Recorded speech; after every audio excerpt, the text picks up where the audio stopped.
Good morning. My name is Elaine Wilson, and today I'm here to talk about a wonderful woman artist named Mary Cassatt. I want to introduce you to her family at the beginning, and then I will also go into some of the stories about the paintings that she did of people. Here are two pictures of Mary Cassatt, and this is one of her quotes. "There's only one thing in life for a woman, it's to be a mother. A woman artist must be capable of making primary sacrifices." During her lifetime, she made many primary sacrifices. She was born in Pittsburgh, then the family moved to Altoona, then to Lancaster, and they finally, by the time she was 6, they had settled in Philadelphia. In the Cassatt family, there were 5 living children. 2 of them, one daughter had died in infancy, and a little boy had died at about the age of 12. So 5 grown children, and her sister Lydia, who will play a very big role in her life, is her older sister.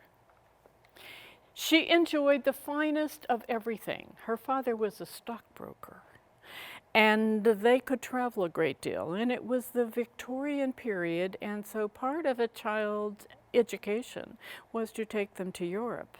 So at a relatively early age, Mary Cassatt was proficient in both English and German and in French. And of course it's the French that will matter the most, because she will end up having to go there to live. This is a picture of what she thought she looked like at about the age of 18. She will paint during her lifetime very few self-portraits, and self-portraits are not easy to paint because you always exaggerate the features that you think are the worst or the best. She would have many different artistic adventures when she was at an early age, and her parents' biggest mistake, although it wasn't one, was to encourage her and her sister to take art classes no matter whether they were in the States or they were overseas, because it would make her more marketable as a grown woman for marriage. She would have something else that she could do, something she could dabble in. Little did they know she'd be doing more than just dabbling. Characteristics of her style can be pointed out in this piece, so let's take a look at a few. First of all, she will use in a lot of her work, you're going to see diagonal lines. Diagonal lines are action lines. They're lines that will carry your eye around through the composition. She also was very interested in the effects that sunlight had on objects. Here you can see it on the side of her hat, you can see it on the tip of her nose, and you can see it here on the glitter on her dress. Especially towards the edges of her work or areas that she considered not quite as important, she would use very soft brush strokes. And the other thing was there are often undefined edges in her work, and sometimes that can be bothersome for you because we're not sure what's going on back here. And other times you just don't even notice that she hasn't done as much work with the hands as she did with the bonnet and the face. So undefined edges are an important part, too, of what you'll find in her work. Back in Philadelphia, she begins to study at the Academy of Fine Arts, and she's there for 5 years until she is 21 years of age, and she announces to her parents that it's not working. She's not allowed into any of the anatomy classes. Only 20% of the people who went there were women, and they were all just went there to learn to dabble, and she wanted to learn to paint. I want to point this out just because we're here, and I don't know if we'll get back or not, but there, if you're ever in Philadelphia and go past the Academy of Fine Arts, you'll notice that Olenberg's paintbrush is right out in front. It was not proper in that day and age for women to study art for profession, and her family, every single one of them, her sister, her mother, her father, all brothers. Nobody could keep her from what she wanted to do with her life. They could not convince her to not pursue a career in art. One other point that I think you'll find fascinating is that she and Thomas Eakins, who you may know is also a very famous American and Pennsylvania artist, will be in the same classes. He will eventually become the director of the Pennsylvania Academy of Fine Arts. We'll talk about him at some other time. What does she do? She has to go to Paris, because in Paris she could be a little freer and she wouldn't be embarrassing her father. Her father said to her at one time, you know, I'd rather see you dead than be an artist. That really was not a very kind thing to say to such a precious young woman. There, again, another piece of art that is contemporary is I.M. Pei's pyramid, which sits in the center of the courtyard of the Louvre. Finally, her father agrees to send her to Paris because he can't get her to stop studying art, and in the process, he says to her, I will pay for everything. I'll pay for your passage over, I'll pay for your apartment, all of your clothing, your food. I will not buy one single brush or piece of paper for you. If you're going to be an artist, you are going to have to be an artist on your own. That is your decision, and you will have to address it. She also had to be continually chaperoned. My goodness, it's the Victorian era. Young women cannot be out anywhere by themselves. And so somebody in the family has to go with her. It will be her mother and it will be her sister Lydia that will stay each other off to live with Mary Cassatt in Paris while she studies independently. Independently because even in Paris, women are not allowed to be studying art as a profession, but she could go to the Louvre and she could look around and she could take her sketch pad and do drawings and learn from the great masters. And that really is where she got most of her education. She would also discuss art there because sometimes she would run into men who she became friends with, polite friends with, and they could stand there and discuss paintings. They couldn't talk anyplace else. Ladies were not allowed in cafes. So this or a salon or perhaps an apartment someplace or a party were the options that she had. This is the home that she and Lydia will establish for themselves, and the family will share with Mary Cassatt when she is in the city of Paris. It's still there, and it's interesting. They lived on the second and third floors, probably the fourth as well. It's interesting because there's a plaque outside the door in this building, and the plaque reads that she was the friend of Edgar Degas. It's not enough that it's the home of the Parisian home of Mary Cassatt. It had the name, the man's name had to be added to make it a dignified plaque. So that, of course, had to be added to it. And it's as Ginger Rogers once said, that she made it in her heels walking backwards. Well, you'll learn as we go along that Mary Cassatt pretty much does the same thing. She learns, and she learns. And she paints, and she paints, and she paints, and she exhibits. But she's a woman. And so she's always in heels and she's always walking backwards in competition with the men. I want to introduce you to her family because they become very important to her. Here is her mother. This is a picture of her mother reading the newspaper. She will use her family a great deal, and she will paint them quite often because they are available subjects.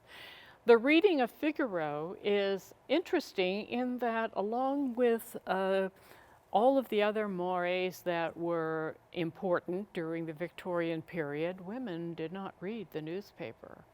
But Mary Cassatt's mother read the newspaper, and there she is sitting doing that. And here's a portrait of her father. We don't have many of her father. She and her father Her father supported her, her father loved her, but her father did not like the fact that she was an artist and would not help her with that part of her life. At one point, she was so angry with him, she tore up every painting, every sketch that she had in her portfolio that had his picture in it. She will also go on in later years to destroy many of her early paintings and sketches and the work that she would have done in the museum. Michelangelo does the same thing earlier in time, and Michelangelo did it because he wanted his work to look as though it had just come off the end of his brush. Mary Cassatt did it because she didn't really want you to see what she had done that she did not consider to be of quality. I put this arrow in here because there's something else to look for in his work, in her work, and it's the mirror. You see the newspaper here? And you see her hand holding the paper? She will often include a mirror in her paintings. It adds dimension, it adds a repetition of form, and it was just one of her interesting personal styles that she used. Here's her brother Alexander. And here is her darling little nephew, Robbie. And Alexander and his family, and specifically Alexander and Robert, will come to stay and visit with Mary Cassatt. They can chaperone her as well. And this is one of the paintings that she would have done living in that apartment that you saw the photograph of earlier. Alexander is at that time president of the Pennsylvania Railroad. He is a big deal. And he is such a big deal that after Mary Cassatt had been in Europe for over 20 years, she did come back to the United States 3 times, and on one of her early trips, the newspaper in Philadelphia announced that Mary Cassatt, the sister of Alexander Cassatt, who was president of the Pennsylvania Railroad, was coming to visit in Philadelphia. And it was known that she had the smallest Pekingese dog in the world. Well, she wasn't very flattered by that. She had made a name for herself as an artist, and they're more interested in her Pekingese dog. And in fact, it wasn't a Pekingese dog, it was a little Belgian terrier of some kind. So it was a very insulting kind of announcement that she had arrived in the States. Here's her sister Lydia. Lydia will have the opportunity to be her model many times. And Lydia also, because she had art training, would sometimes pick up a sketch pad and a pencil and would sketch with Mary Cassatt. I want you to notice something about the clothing in the work. You see she has on the gloves, and it's tea time, and she's wearing a hat. Tea time was a very important time for women in that period. They didn't have a lot of other things they needed to do. Get dressed, look pretty, wear stylish clothing, have bonnets that matched your dresses, and serve tea to friends and family.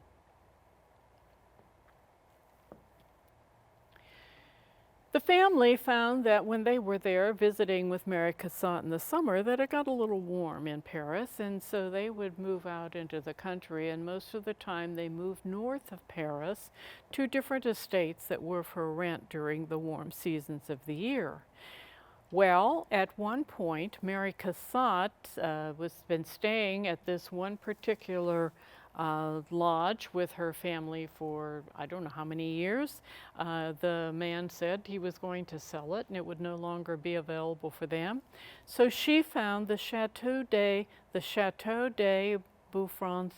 I can't pronounce French words well, so that's the name of the chateau. It means beautiful Irish ash chateau because of the ash trees that are around it. This is an actual photograph of the home as she bought it, and there is a picture of her standing by the front door, either welcoming or giving regards and good travel wishes to friends that have come to visit with her. This is the back of the chateau. The back of the chateau will also be a very important part of Mary's painting career. And in the distance, here we are on the other side of a pond, and the pond is part of this estate. Mary Cassatt bought 44 acres of land with the 17th century hunting lodge, and it took 7 servants to manage this property for her, doing whatever needed to be done. This part of the back of the house will be critical because these are sunrooms. In cooler weather, she will use those rooms, or on rainy days, she will use those rooms as sites for her models to sit so that she could paint them. This is one of the chateaus that she and her family had lived in. This is not the one that she bought, but there is a picture of her sister Lydia. Clearly it was a little bit of a cool day. She's bundled up, sitting outside. And where does Mary Cassatt work in private while she's out in the country? She has, at the edge of her property, there is a small mill. And she opens up the mill and she turns that into her art studio. And sometimes she would spend up to 8 hours out there, and the servants would bring her trays of food. There is a photograph of the inside of this one part of the sunroom. You can tell it's a contemporary photograph because there's a trash can with a plastic liner in it, but at that time it wouldn't have been there, but the seating would have been there, the lighting coming in would have been there, and here are 2 paintings that she did with the model sitting inside the house on the sun porch. You'll notice that her models are used over and over again, and she doesn't use professional models. She uses models that are mothers. She uses models who do what she is painting them doing. She said models are too stiff. And so here you have this nice lady, and she has a child. It's either a boy or a girl. And then she does definitely have a little girl over here to the side. You'll notice something else about this piece. There is, across this lady's lap, there is a covering, because this child is not wearing anything.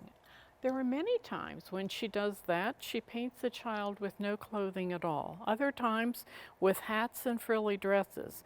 It just depended on what she felt she wanted to do. And as you're enjoying these pieces, I don't want you to miss seeing this.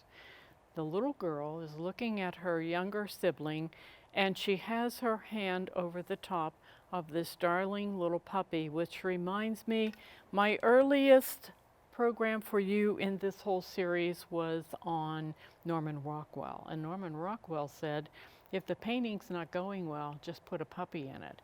Well, Mary Cassatt lived many years before Norman Rockwell, but Mary Cassatt had evidently learned that adding a puppy to a picture was definitely not a bad idea. Here are 4 photographs of paintings that she did of mothers with children. And knowing what the grounds of the property at the chateau looked like, you can see in the background the pond, and you can see in the background the pond, and you can see in the distance the sunroom, which is up here. If you look at other pictures of her from time to time, independent of my lectures, you will notice some of these same characteristics and know exactly where the model sat while she painted them. And you'll notice with these pictures that the child's face is what's most important in the picture. In fact, even to accenting this child with this black band around the hat.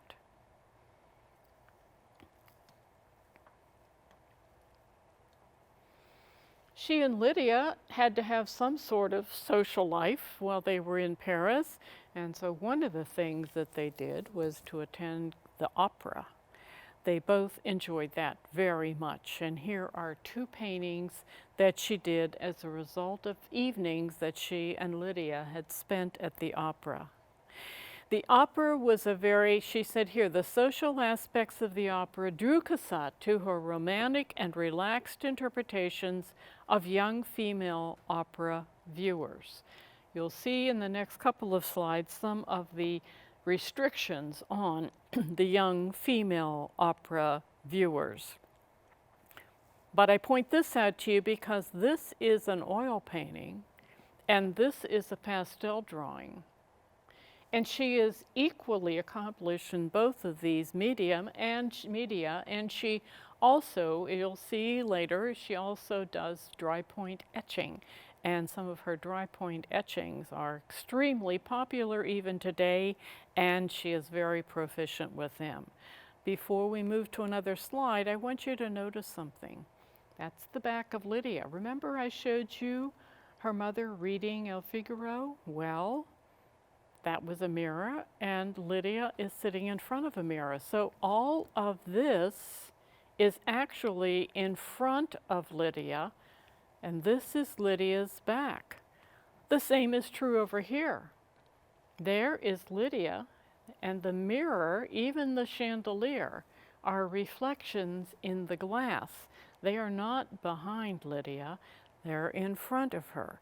Again, adding a wonderful dimension to her work.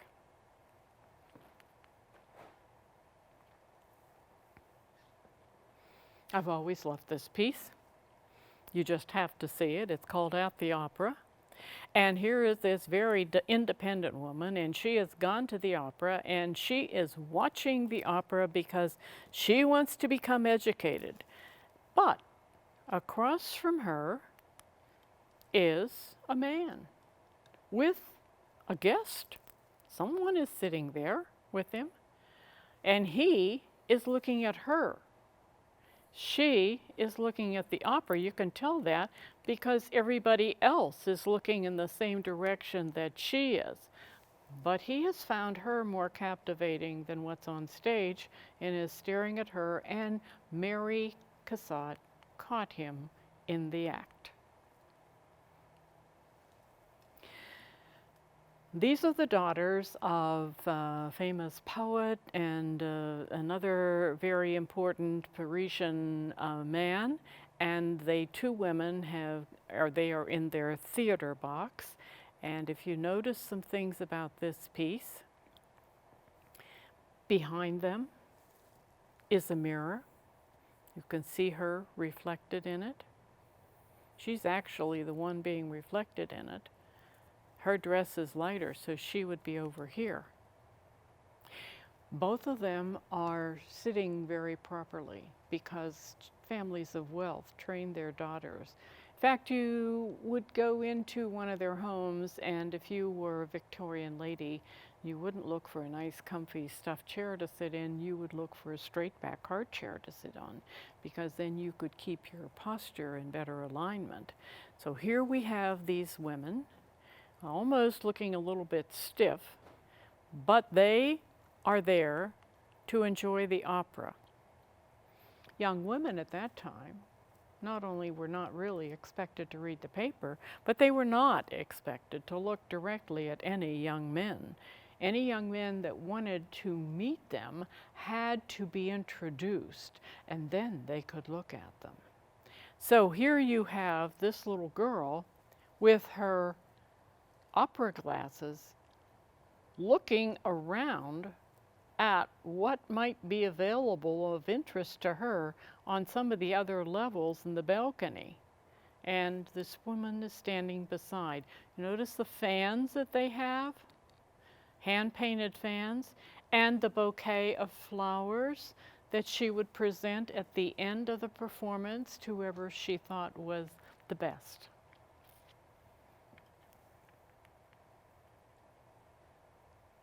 Edgar Degas will play a very important role in Mary Cassatt's life, and she will play a very important role in his life.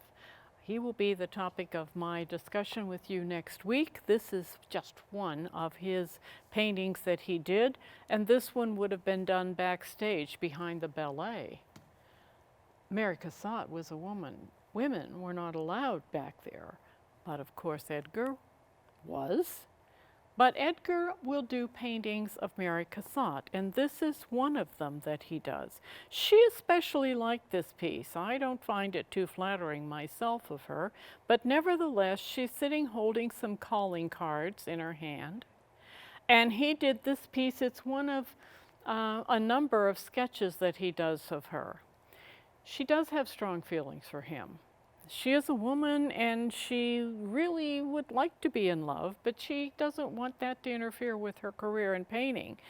So she finally realized that the best that she could do was simply to tolerate his fickleness and his temperamental nature, and all she asked him to do was to be fair to her and treat her like another artist. And sometimes that meant that he was brutal to her. Sometimes they would go weeks, months without speaking, and then something would catch one of the other's fancy. They would write a note and their friendship was back on again. His critiques of her work could be very brazen and could be very harsh. Some people say that because of him and the role that he played in her life, he actually helped her become a finer artist, and I can't deny that. I can't say it is true or it isn't true, but he himself was an exceptional artist. And at his death, they had not spoken for 3 or 4 months, but she learned of his illness. She sent a message to one of his relatives that she appreciated the help that they were giving him at the time. And then when she learned that he had died, she is the one who will orchestrate his entire service, based upon what she already knew he would want his service to be like.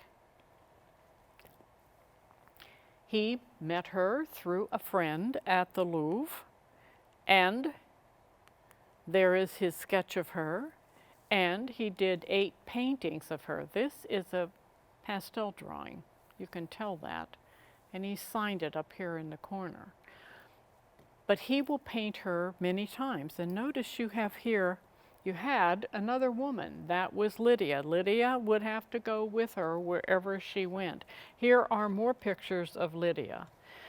Lydia will die unexpectedly of Bright's disease. They knew she had kidney problems for a long time, but they really didn't expect her to leave this earth at the age of 45. But between 79 and 82, Mary does a number of paintings of Lydia. This one that I'm pointing to right now is the last one that she does of Lydia before Lydia becomes too frail and sickly to even sit up. And this is one of the later ones she does, but you can see poor Lydia is definitely not well at all. And look at the red around the eyes. She has a book in her hand over here, and she really was not well. When she dies, Mary Cassatt will take her art as a way to console herself and will paint more furiously for a while than ever before, just to try to get over the grief of having lost her sister. I talked a minute ago about Degas. Well, Degas has a lot to do with this particular painting, which is in the National Gallery of Art in Washington, D.C. If you go there, that's what you see. If you would go behind the scenes, you would have seen something like this, because modern day art historians are photographing many of the older works and finding underneath them interesting and curious changes that were made to get from here to this piece. I want to point out a couple of things. The red line is the line that Mary had established in this painting originally as the back wall. There was no corner. Degas came in, saw the painting, and the reason he saw it is because the daughter is the friend of one of his friends. She is the daughter of one of his friends, so he comes to see how everything's going, and he sees this painting, and he said, "Oh, you can't do that. Give me the brush." So in the process, he went to work on the painting, and he's the one that changed the angle of the room and pushed the furniture around so that one piece sits on one wall and the other one against another wall. And then you'll notice down here, there's a dog. Mary had put the dog in here. Edgar Degas said, no, no, no, no, no, no. You have to bring the dog forward. Get the dog out of there. Bring it forward. This dog is wonderful. And the little girl's face is charming. And the piece is a quite popular piece, but it is a piece that really is done in concert. Cassatt and Degas.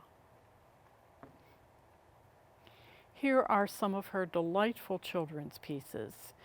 After 1880, she will start to paint children a great deal, and the children will be friends, relatives, neighbors, children from the village where her chateau was, but they are refreshing, they are immediate, and as she said, she liked to emphasize not only their freshness, but their intelligence and their energy.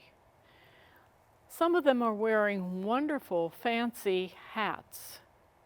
She kept a collection of hats. The children didn't all have to come there with a hat, but they could pick one out, and she, of course, would have the last say, that they thought they might like to wear and she thought would work well in a painting. So sometimes you'll see the repetition of a hat, and you certainly sometimes will see the repetition of a child. Some children will pose easier for her than others. Edgar Degas saw all of those pictures of those lovely, charming little girls, and she painted women and girls much more frequently than she painted men. Most of the men that she painted were her brother and her father. But Edgar Degas said to her, well, it's nice that you can paint such lovely children, but why don't you paint an ugly one? So Mary Cassatt looked around for, unfortunately, the most ugly child she could find. And she called this Girl Arranging Her Hair. She considered this child to be rather homely, but she knew if she was going to do this piece and she was going to prove that to Degas that she could do children no matter what they looked like, that it had to be a very, very strong composition, because that mattered a great deal to him. Notice some of the lines in this. And there are others. There are others back in here. Every single thing that is in this piece needs to be there. The wash bowl, the water bottle, the glass, everything needs to be in that piece. And she was really hesitant to show it to Degas. She didn't know what he would think of it, and she really had intentionally done it just to show him up. Well, guess what? He immediately purchased it, and at the time that he died, when they went to settle his estate, that painting was still hanging in his home. In fact, it was hanging in his bedroom. Ah, tea time, 5 o'clock, and it's tea time. And I'm going to be using this drawing over here to point out some of the details, because this is pretty busy. There's a lot going on in that piece, a lot of patterns going on. There is an intimacy to this scene. These two people, these two women, are squashed together on this small sofa, talking and having tea. So much for social distancing for them. And you also have their social position and the fashions that they were wearing. This is the guest. This is the hostess. The guest must wear a hat. She has to have on her gloves. You also notice that at this time the Impressionist artists, and I've pointed this out in past lectures, were very influenced by Japanese art, and in the background you can see a Japanese urn on the mantel. And you will notice a lot of diagonal and horizontal lines. And to help you with this and move this along a little quicker, let me point out a few to you. And there are more. There are other lines that are in here. There are other places in this where you can draw a line through one thing and it passes beside something else. And the T service is very important in this painting because it's a record of a tea service that was important to the Cassatt family, and the heirs of the family still have that silver tea service. The boating party is one of her larger paintings, and it is one of her most popular paintings. It's a painting of her sister-in-law with her daughter at the time, who was just about a year old. And Mary, along with being in the chateau sometimes, especially when her mother was still alive, before the turn of the century, they would go to the Mediterranean seacoast for some fresh air and breezes, and the family is visiting there. And so this is the reason that she has this scene of the woman, her sister-in-law, in the boat with her niece. There are many, many lines in this that give this piece structure. There are some diagonal lines. Notice the repetition of those lines. Those lines, diagonal lines, give action. Horizontal lines bring rest. The horizontal lines in this piece push the background into the distance, so it looks like there's some distance out into the water. The sail on the boat comes down and comes across his knee. And she really was very proud of this piece, and she had planned to give it to her niece, Mary Ellen. Well, she sent some of her work. Mary Ellen was in the States. She sent some of her work to Mary Ellen, so Mary Ellen could take it to a dealer in New York City to see if it could sell. And Mary Ellen was rather nonchalant about getting around to showing the dealer the work. So Mary Cassatt and she had a little bit of a squabble, and Mary just sold the piece. That was enough of that. The man's back is almost solid black. He's got a green sash on, but it's flat black. She and Degas had had another one of their battles over art theory, and he was upset with her about how she is black, and so she decided that she would use solid black. And so this is again an outcropping of not only her difficult times with him, but also her determination to be her own person. This is a lovely piece. Many people have seen this picture before, and it's children playing on the beach. And there is a sketch of it because, again, this work demonstrates a lot of her skills. These two children just look so natural, just sitting. Look at the darling little hands, holding the shovel, holding the pail, steadying the pail. And you'll notice that the action is all here, and this is very soft in the background. She doesn't want you to pay too much attention to that. But here you see some of the structural lines that are subtly included in this piece. Look at these. They're everywhere. And yet, when they're gone, it's a fascinating piece. It's two children playing with their shovels and their pails in the sand.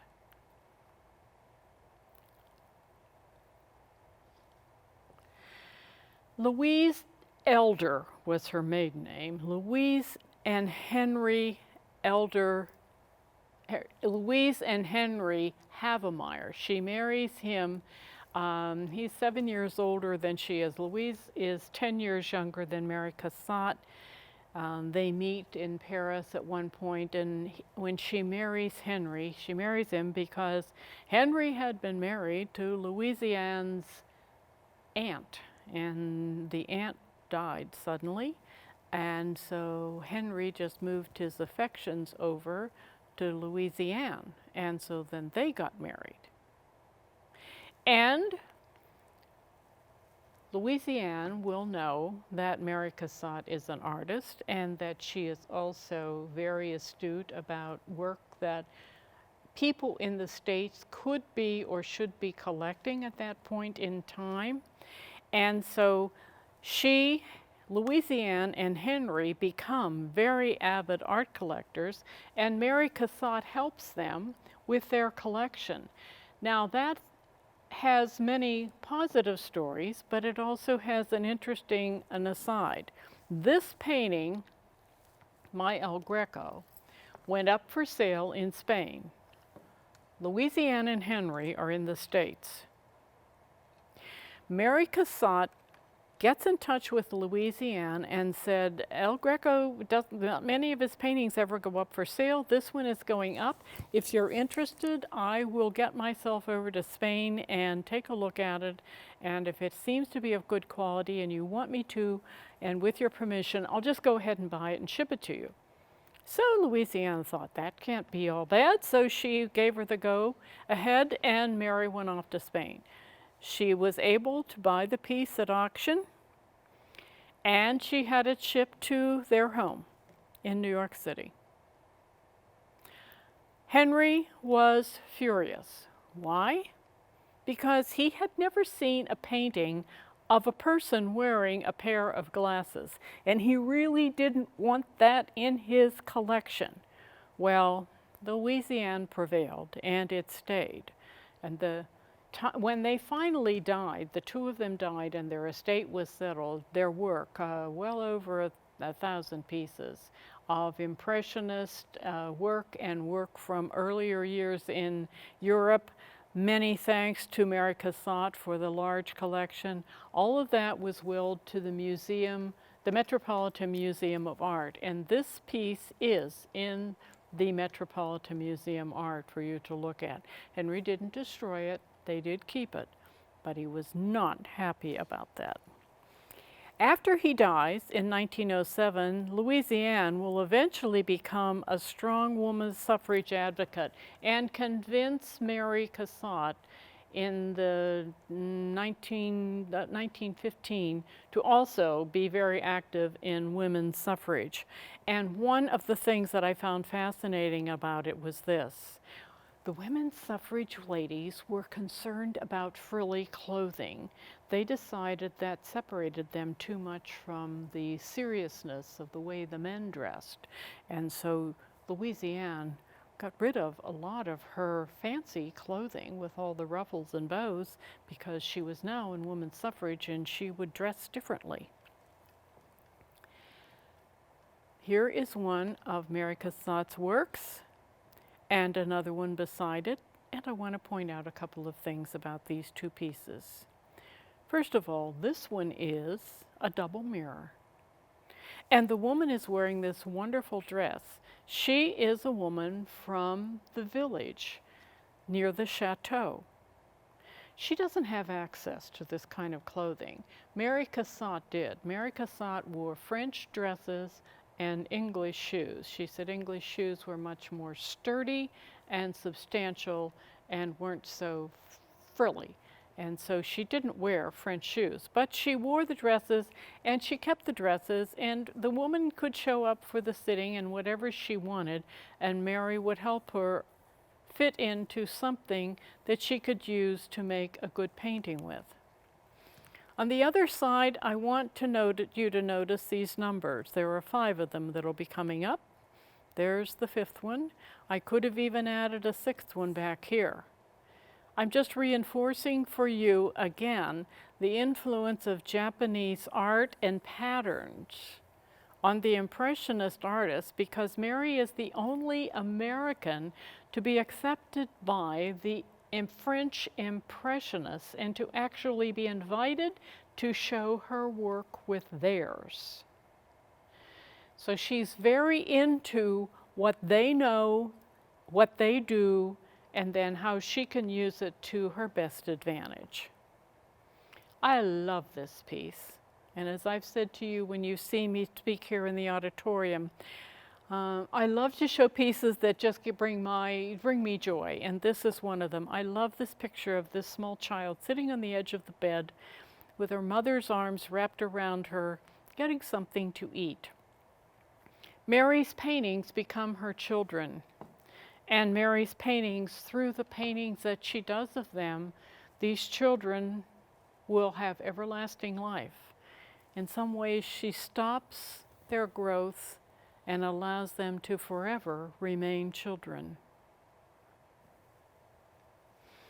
These again are two of my favorites, and I hope they are something that will give you joy as you look at them, especially young Thomas and his mother. Isn't this just a precious piece? And these pieces, if these models had just been models, had not been mothers, they would not be as close and as endearing to the child as they are. Here are two of her dry point etchings. Degas will help her with this, teaches her, reminds her. She'd had some classes earlier in Italy, but reminds her about aquatint dry point etchings, and that's what you have here. She will hand color these pieces. Now, if you notice this piece over here, she has colored these areas and the woman's hair. If she runs another print of this piece, she may color the woman's dress and her reflection in that mirror.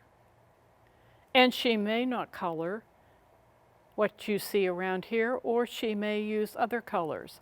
This one is more complete as far as the color and the patterning is concerned. And it also has this Japanese look to it with the patterns on the clothing and on the wallpaper. This is a sketch she did from life. She was sitting on an omnibus across from a mother with a nursemaid holding the child. And I've always been curious, where is this child's hand? Maybe right there. But the child is wearing this voluminous bubble of a dress. But you can tell that this is not the mother because the style of the hat. This would be the nursemaid to the child. And this, of course, is the mother, sitting very proper and straight, not getting her clothes wrinkled. Mary Cassatt did this piece and actually had a quote about it in her notes. She said, "Look at that little girl, that child that just thrown herself against her mother's knee, regardless of the result and oblivious to the fact that she could disturb her mama." And she's quite right. Mama draws back a bit and continues to sew. And you can see this was painted in the sunroom at the chateau. Just a lovely piece. There are not a lot of photographs of Mary Cassatt. This is one that she posed for intentionally. And here is another. And there she is with four of the die-hard women suffragettes. And she is wearing simple clothing, and they are too. They have allowed themselves their purses, but they are in much more what they would consider to be dignified clothing for women suffragettes.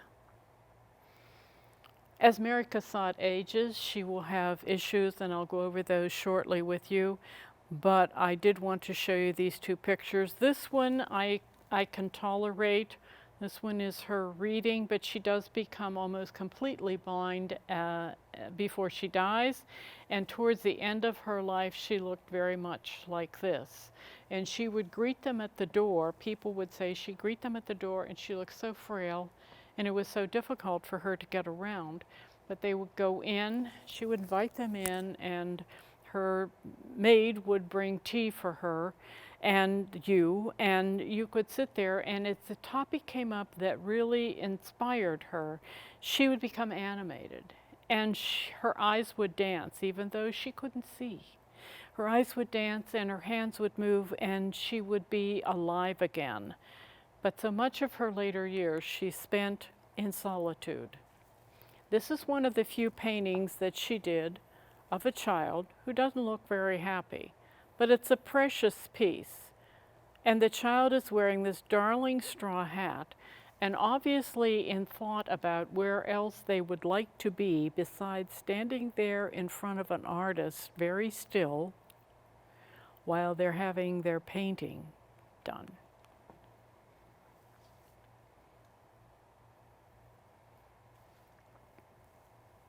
I mentioned that Mary Cassatt's, the last half of Mary Cassatt's life, she will be plagued with illnesses, especially in the last 10 to 15 years.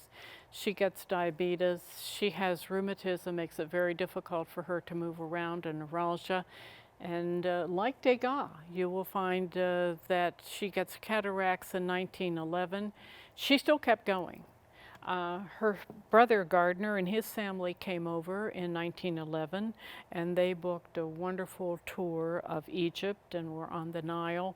And any time Mary was on a ship, Mary had serious issues with seasickness. That's one of the reasons why she only came back to the United States 3 times after she left. And she struggles on the Nile, but it's not as rocky. I've been on it, and it's not as rocky, certainly, as the Mediterranean Sea is. And so she did manage to get along okay, although that was not true of her brother Gardner.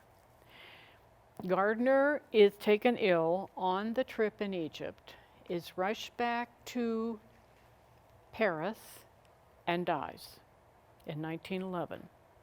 By 1912, all of her immediate family members had died. Her father had died before the turn of the century. Lydia had died early, her mother and her other 2 brothers. She has a nervous breakdown. It's really too much for her. And she realized too just how much the love of her family brought her security. And now, yes, she had nieces and nephews, but her siblings, her parents, those people that were really her ports in the storm were all gone from her life. And so the end of her life is kind of sad for her. And then along with the diabetes, of course, and the cataracts, she becomes blind from that. And by 1914, she has to stop painting because she really can't see to do what she wants to do. Degas will go on, you'll find out next week, and he will do sculptures. But Mary Cassatt can't work. Her eyes are just too damaged. And this is why in 1915, Louise Havemeyer is able to advise Mary to get involved with women's suffrage because it would be something for her to do. And she could host little parties at the chateau. By this time, she has pretty much moved to the chateau. She's staying out of Paris most of the time, even though they still kept the apartment there. Mary Cassatt will have during her years at the chateau, and then for a while until the Franco-Prussian War, she has a German servant named Hildy that works with her, almost like a right-hand woman. And during the war, Hildy is conscripted, and so she loses Hildy, and she just has to get other help, and she refuses to use any help that's from France. No French people ever worked for Mary Cassatt because she learned early on that if you had trouble with them, you couldn't get rid of them, that the French government interfered. And Mary Cassatt said that if it is my paycheck that I am giving to somebody to service me in my home, I have the right to say whether they should be here or not. And so therefore, Hildy was gone, and she had trouble finding somebody else who could come and work for her and certainly think for her as Hildy had done so many times. It's in 2017 that Edgar Degas dies, and she oversees his funeral arrangements and burial, interment. And she also will have learned that there are surgeries then available for people with cataracts, and she will try the surgeries a couple of times, I believe about 3, and none of them are successful. There's just, between the diabetes and the cataracts, it was too much. And at that point, 2017, I don't think she lived that long. You got to watch me with numbers. Those of you that know me well know that. This is 1917, not 2000. Only God knows how I get some of the numbers that I get. Anyway, in 1926, she dies. She dies in France. She's at the chateau. She's 82 years old. And her family has been buried in a plot right near the chateau. And so she will also be interred in that same area. Underneath the writing, you have been looking at monochromatic image of this particular painting, and I just thought it might be interesting for you to know that in 2012, those are the real years, Sarah is holding a cat is the painting that is bought for this sum of money. During her lifetime, she will sell some paintings. She will not sell a lot. Because of her enthusiasm for the Impressionist work and the work of other great artists that she knew about, her brother Alexander will be the first one to establish a large collection of European art in the United States. He will be so connected to other men of wealth and importance that they will follow his lead. And this all circles back to Mary Cassatt, because she is the one who got Alexander interested, and he in turn got others interested.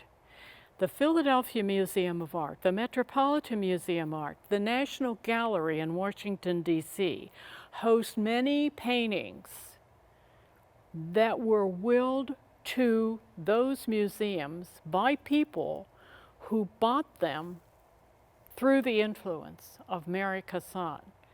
So she gifted not only the world with wonderful examples of women and their tenderness towards their children, but she also gifted all of us Americans, with wonderful examples of very fine art from Europe. This is a painting that she did of herself as she imagined herself to look at the age of 22. And this is what she said in her notes. Looking back over my life, how elated I would have been if in my youth I had been told I would have the place in the world of art I have acquired. And now, at the end of life, how little it seems. What difference does it all make? You see, her loneliness is coming out there in her last years, and her youthful desire to be so completely independent and her own woman, and to brave the fields that were populated by only men at that time, didn't end up meaning that much to her. Ultimately, she wasn't satisfied. She had missed some things that she felt as a woman she could have enjoyed. But then maybe the rest of us wouldn't have all of her art to enjoy as we do today. This is another one of her paintings. This is the final one for you to see today. And this is again her birth and her real death dates. And a neighbor in the village combing the hair of a child, and you can see the mirror in the background. Mary Cassatt broke social barriers for women with her art in her artistic career. Earlier in this series, I spoke about Georgia O'Keeffe, and Georgia O'Keeffe had many barriers to overcome too, because in the 20th century, women were still not highly regarded as important artists, as certainly not as much as men. But Mary Cassatt will lead the way. Mary Cassatt is the first one the first American woman to do that. And as I mentioned earlier in some description of it, she becomes the advisor of America's largest art collectors. And we have so much to thank her for because of that. I'll give you one last look at the wonderful, free, and open style, refreshing work of Mary Cassatt, our American Impressionist artist.